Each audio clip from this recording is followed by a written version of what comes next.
प्रकरण 16. भूकंपग्रस्तांना आधार. लोकांची गैरसोय टाळावी आणि हॉस्पिटलमध्ये येणाऱ्या अनावश्यक गर्दीचा ताण कमी व्हावा म्हणून फिरत्या दवाखान्याचा उपक्रम सुरू झाला.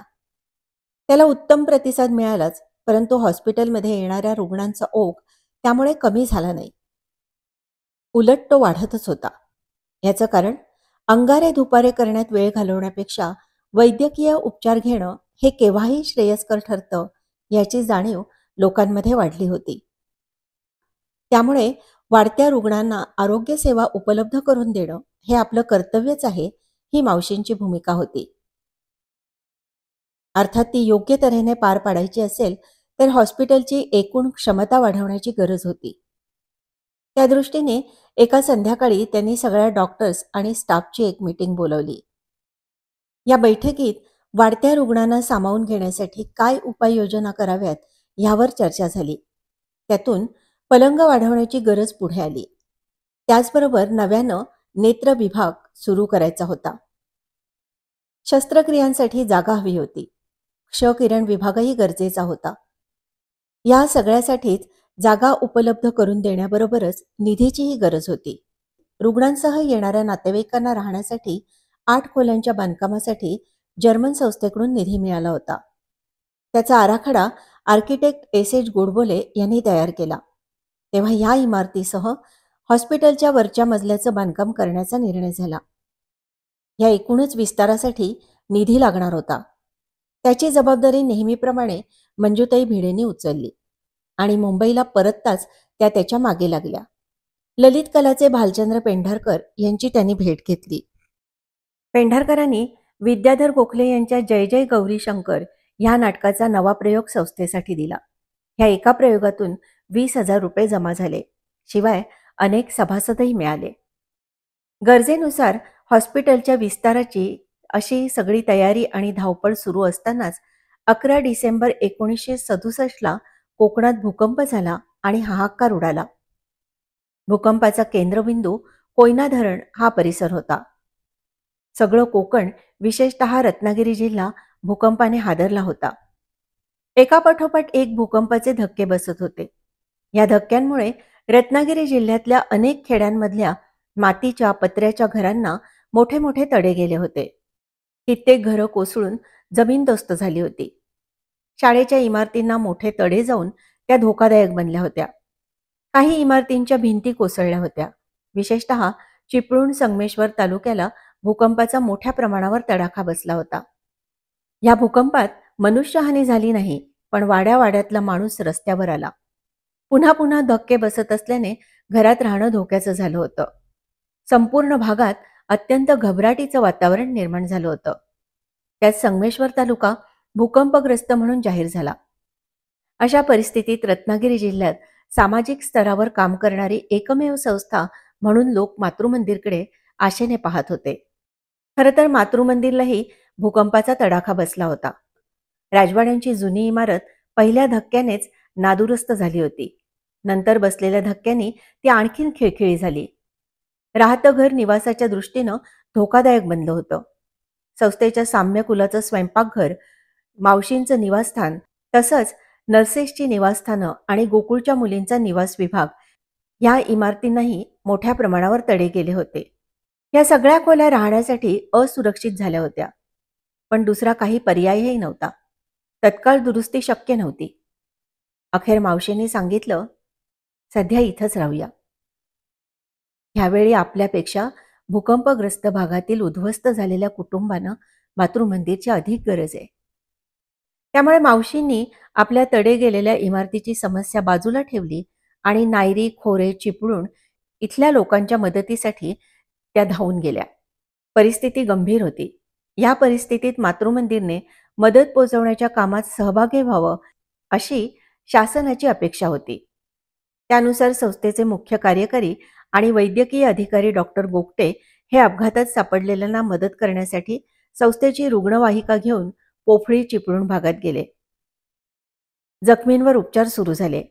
गरजेनुसार मातृमंदिरच्या दवाखान्यातही औषधोपचाराची मोफत व्यवस्था झाली. त्याचवेळी भूकंपात निराधार झालेल्या 5 मुलांना संस्थेच्या गोकुळ विभागात प्रवेश देण्यात आला.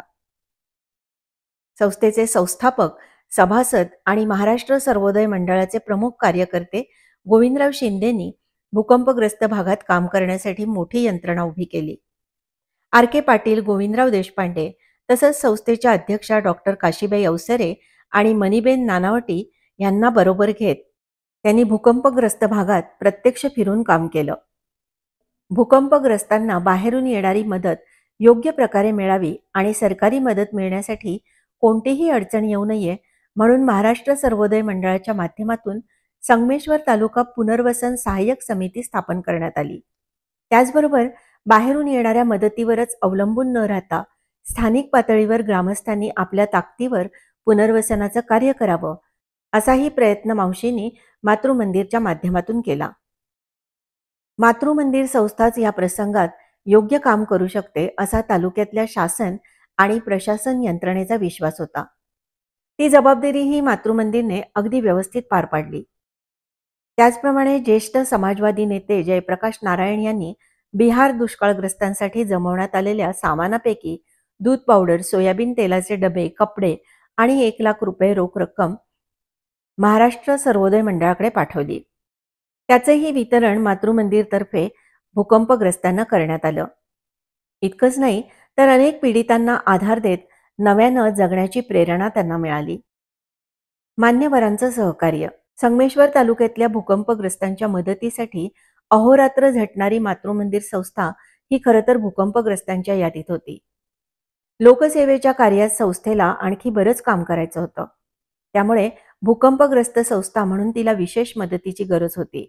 अर्थात याचं भान असणारी अनेक मान्यवर मंडळीही होती. मुख्य म्हणजे यातल्या अनेकांनी संस्थेला वेळोवेळी मदत केली होती. किंबहुना अशा मान्यवरांच्या सहकार्यामुळे संस्थेला आपल्या सेवा अधिकाधिक लोकांपर्यंत पोहोचवतानाच विविध उपक्रम राबवण्याचं बळ मिळत गेलं. भूकंपाच्या वेळीही अनेकांनी संस्थेची गरज ओळखून मदतीचा ओघ मातृमंदिरकडे वळवला. त्यात पुणे जिल्ह्यातल्या लोणी काळभोरमधील फिलिप्स इंडिया कंपनीच्या कामगारांचा मोठा वाटा होता. त्यांनी 8,001 रुपयांचा निधी जमा केला.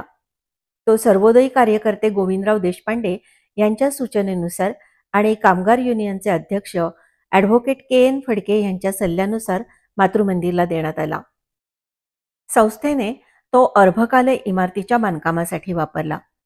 तत्कालीन आरोग्यमंत्री प्रतिभा पाटील यांच्या हस्ते जे हॉस्पिटलच्या बालविभागाबरोबरच मातृमंदिरच्या बालविभागासाठी खेळणी देण्यात आली होती.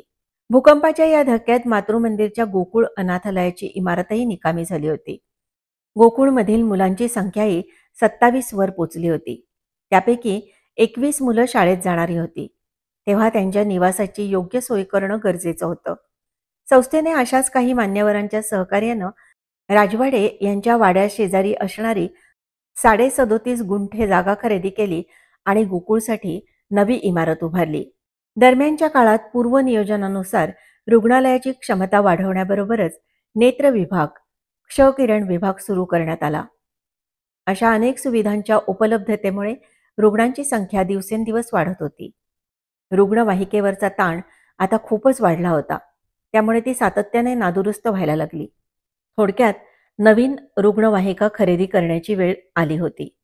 पुन्हा एकदा ती जर्मन संस्था मदतीसाठी पुढे आली. उल्फार्ट या संस्थेच्या अध्यक्षा श्रीमती लोटे लेमके आणि कार्यवाह एव्हा ग्रेसी या 7 जानेवारी 1969ला भारत भेटीवर आल्या. तेव्हा मुंबईतल्या पदाधिकाऱ्यांनी त्यांच्या भेटी घेऊन संस्थेच्या कार्यासाठी मदत मिळवण्यासंदर्भात चर्चा केली होती. निवेदनही दिलं होतं. त्यानुसार त्यांनी गोकुळ प्रकल्प, अर्भकालय आणि शेतीविषयक काही योजनांसाठी मदत करण्याचं कबूल केलं होतं. त्याचबरोबर नव्या रुग्णवाहिकेसाठी निधीही मंजूर केला आणि ती व्हॅन संस्थेकडे सुपूर्द करण्याचा कार्यक्रम 15 फेब्रुवारी 1969 रोजी देवरुखमध्ये आयोजित करण्यात आला. या कार्यक्रमाला प्रमुख अतिथी म्हणून जर्मनीचे राजदूत डॉक्टर आर कुनिश मातृमंदिर संस्थेत आले.